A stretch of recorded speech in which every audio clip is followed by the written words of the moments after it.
Nous passons à notre cinquième affermissement, l'intelligence. Comprendre et orienter son intelligence pour mieux bâtir.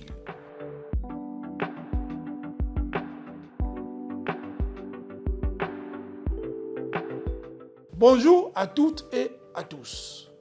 Chers compatriotes, permettez-moi aujourd'hui de vous parler d'un mot simple, mais d'une réalité puissante, l'intelligence. L'intelligence, ce n'est pas seulement l'accumulation des diplômes. Ce n'est pas une question de quotient intellectuel, ni même de grandes théories philosophiques. L'intelligence, c'est d'abord le bon sens. C'est cette faculté naturelle que nous portons tous en nous, dès la naissance, bien que dans des proportions différentes.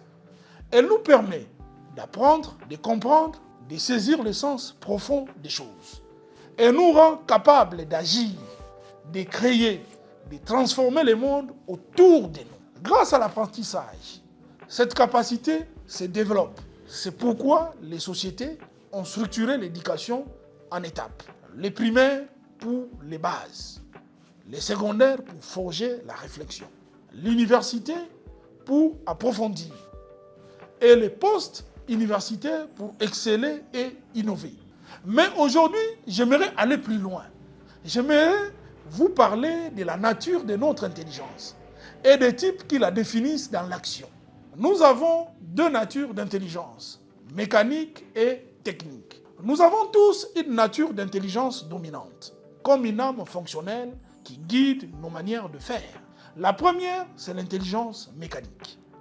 C'est une intelligence rigide, structurée, orientée vers l'efficacité, la rigueur, la puissance, la domination de fait. C'est une intelligence masculine au sens énergétique du terme. Imaginez Cristiano Ronaldo, sa puissance, sa discipline, sa force de frappe. C'est de l'efficacité pure. C'est de l'intelligence mécanique en action. La seconde nature, c'est l'intelligence technique. Elle est souple, fluide, intuitive, orientée vers l'art de faire, la finesse, l'harmonie. C'est une intelligence féminine, au sens de la compréhension du terme. Pensez à Lionel Messi, par exemple, ses dribbles, sa grâce, sa lecture du jeu. C'est l'intelligence de la beauté, de la précision naturelle. Dans nos métiers, dans nos équipes, ces deux intelligences coexistent. En architecture, par exemple, certains conçoivent des structures rationnelles cartésiennes. Ce sont les mécaniques.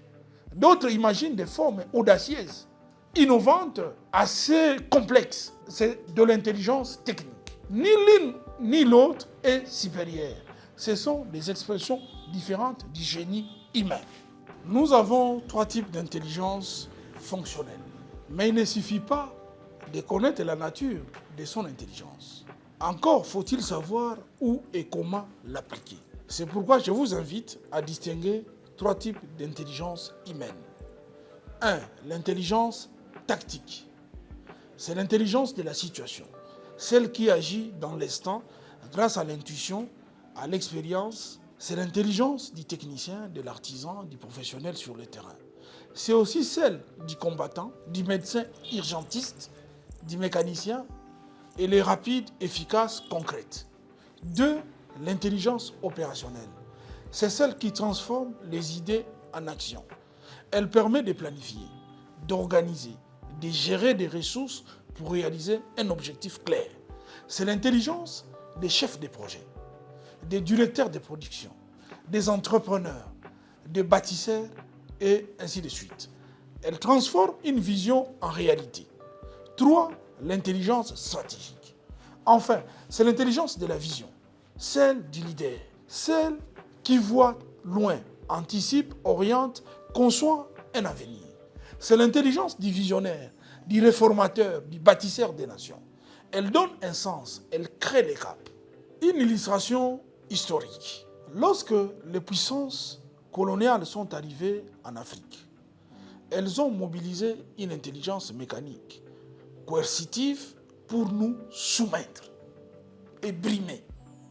Mais surtout, elles ont usé d'une intelligence stratégique pour bâtir leur prospérité sur le long terme, avec nos ressources. Et nous, qu'avons-nous fait de notre intelligence depuis? Autant de questions qu'on peut se poser. Un appel à rééquilibrage. Ce monde a besoin de plus qu'un simple esprit de conquête. Il a besoin d'un leadership humain, animé par une intelligence technique, féminine, comme on peut les qualifier, sensible, souple, qui développe une vision stratégique globale pour un monde plus équitable. Nous avons besoin de leaders visionnaires, de chefs d'équipe compétents, d'ouvriers formés et fiers de leur savoir-faire. Nous avons besoin de chaque type d'intelligence à la bonne place. En conclusion, chers compatriotes, comprendre sa nature d'intelligence, c'est se connaître. Identifier son type d'intelligence, c'est se positionner. Et mettre les intelligences ensemble, c'est bâtir des œuvres puissantes, durables, collectives.